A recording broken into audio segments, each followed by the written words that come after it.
Pour moi, le tribalisme et le racisme n'existent que dans les têtes de ceux qui sont déjà psychologiquement malades. Sinon, ça n'existe pas. Ce sont des simples mots qui sont fabriqués pour que d'autres personnes puissent se sous-estimer et qui puissent être dominées. Ce sont des virus psychologiques. On installe ça dans vos cerveaux pour que vous réduisez et on vous domine. C'est simple. Mais naturellement, l'homme est un loup pour l'homme. L'homme est toujours à la recherche d'un positionnement supérieur.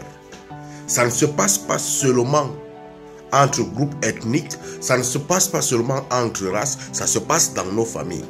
Il y a toujours une personne qui veut être dominée. C'est pour ça que celui qui a l'argent prend le pouvoir.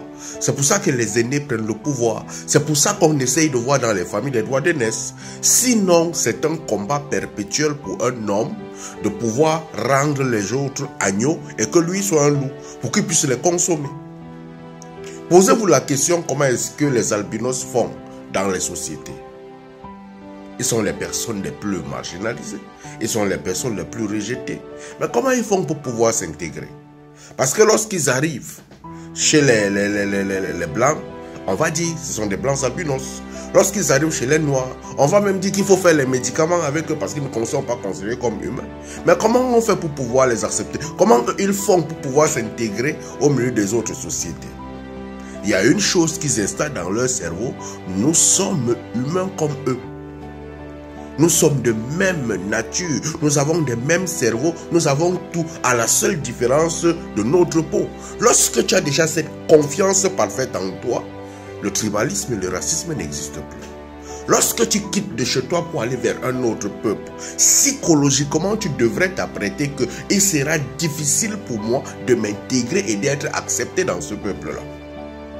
C'est là où tu vas trouver. Mais puisque toi-même tu commences déjà à combattre et que tu es dans l'esprit de pouvoir contrôler ce peuple, à ce moment, lorsque tu ne pourras pas imposer ton contrôle, tu vas commencer à trouver qu'il te déteste. Non.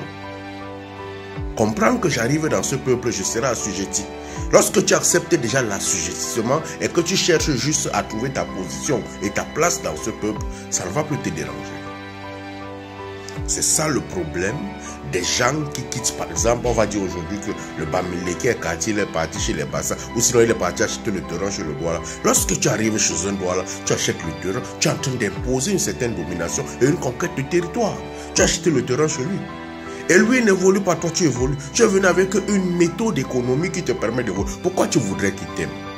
Il faudrait savoir que ton évolution crée de la haine. C'est clair et c'est net. C'est le naturel, c'est le pur de l'homme.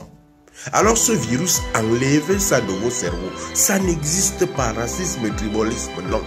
Ce sont des virus installés dans des têtes. Et lorsque tu connais la confiance personnelle en toi, lorsque tu connais ton toi intérieur, lorsque tu connais qui tu es, ces mots ne peuvent plus te dominer. Alors, veux-tu être un homme libre? Ne crois plus à ces croyances. Vis ta vie en sachant que où tu domines, où on te domine. C'est la loi naturelle. Allume ton cerveau, mon frère.